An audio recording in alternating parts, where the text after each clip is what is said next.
আসসালামু গাইস, কেমন আছেন সবাই? আশা করি ভালো আছেন, আমিও ভালো আছি। কিছুক্ষণ আগে প্রচুর পরিমাণে বৃষ্টি হয়েছে, তো দেখেন কি পরিমাণের পানি হয়েছে।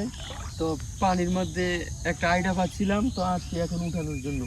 দেখা যাক মাছ লাগে কিনা, আশা করি মাছ লাগবে ইনশাল্লাহ। তো আইডিয়াটা উঠাইতেছি, দেখেন মাছ লাগে কিনা।